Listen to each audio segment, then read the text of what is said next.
Shabbat shalom. Our Torah reading this week, Ki Tavo, is all about blessings and curses. If you follow God's commandment, you will be rewarded with harvest and land and blessing. And if, on the other hand, you disobey God's commandments, you'll be the recipient of curses, famine, exile, and much, much worse. A world divided up neatly into two, a binary of blessings and curses. The point, and we'll discuss this more tomorrow, is try best we can. We choose the former, to choose blessing, to choose life.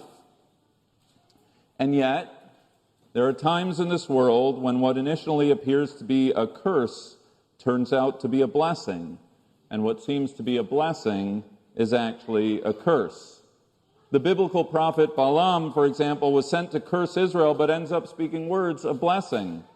Alternatively, we're well familiar with the story of King Midas, granted the wish that everything he touches turns to gold, a wish he comes to regret. Or, if you will, Oscar Wilde's Dorian Gray, or Goethe's Faust, or Steinbeck's The Pearl. Blessings that, as the story progresses, are revealed to be curses all along.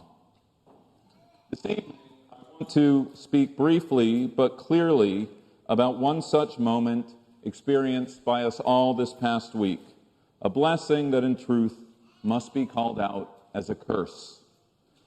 The event, or series of events, were intended by the GOP campaign to signal staunch solidarity with Israel and a full-throated opposition against anti-Semitism.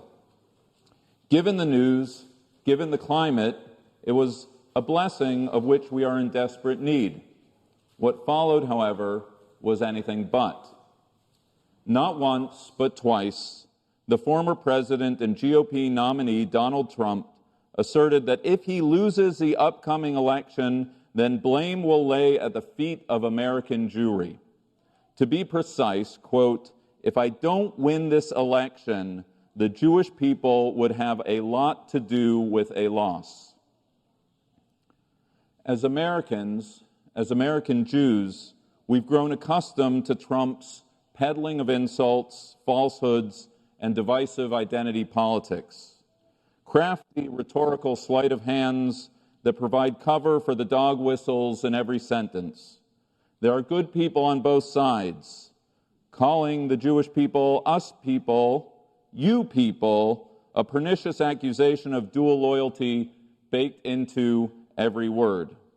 Sometimes it comes directly, sometimes it comes by way of proxy, such as last week's advertisements placed in a predominantly Muslim Michigan neighborhood touting the second gentleman's Jewish identity and pro-Israel politics. We offer any number of excuses. He didn't actually say that, or he didn't actually mean it, or it wasn't actually him. His grandchildren, after all, are Jewish. Or sometimes we tell ourselves and each other that better we hear it directly than the hushed hatreds of the other side, the squad. It is at them that our fear should be directed. Many of us excuse the behavior by focusing on the bottom line. Say what you will, but he's good on Israel, and in this moment of time, Israel needs all the friends it can get. We have no shortage of rationalizations for the anti-Semitism in our midst. The shame of it all is that beneath the rhetoric, there's actually a real conversation to be had. With the election looming, I do believe there is a debate to be had as to which party is better or worse for Israel and for the Jewish people. It's not a debate that will ever happen in my synagogue, but it is a debate that good people, good Jews, and good Zionists can have without rancor and without accusations of betrayal or anti-Semitism.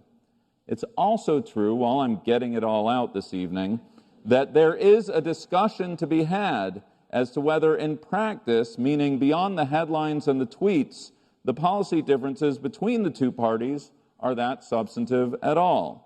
Last I checked, both supported Israel, stand against anti-Semitism, and the self-determination and support the self-determination of the Jewish and Palestinian people. Thank you, Cantor.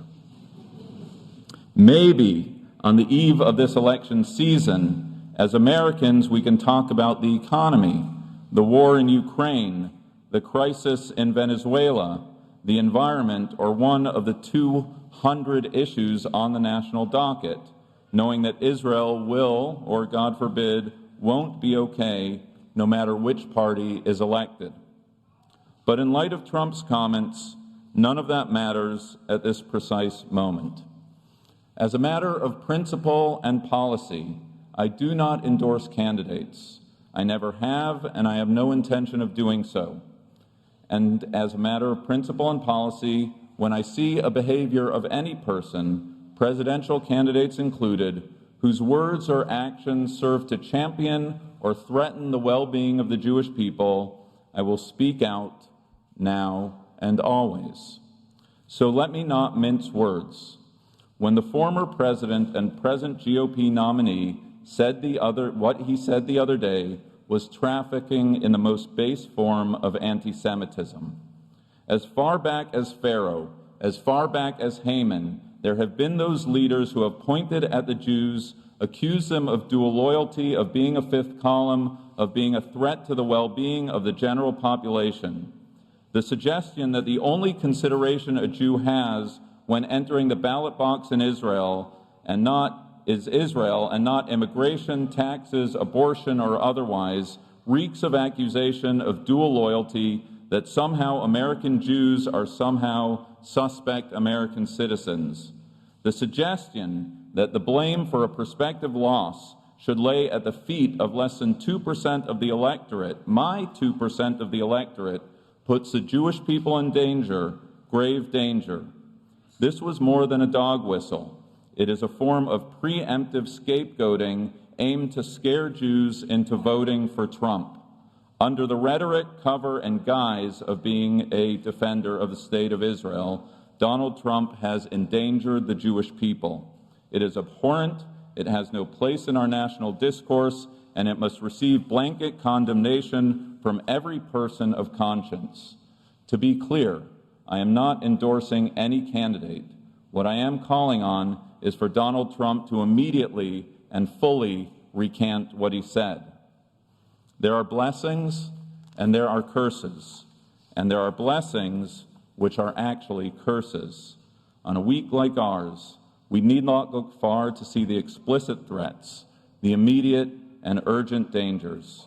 With the very safety of our people at stake, may we also demonstrate the sophistication to debate the issues we actually need to debate, the courage to denounce anti-Semitism when we see it, and to work together across the diversity of our views for the good of our people, our country, and the state of Israel. Shabbat shalom.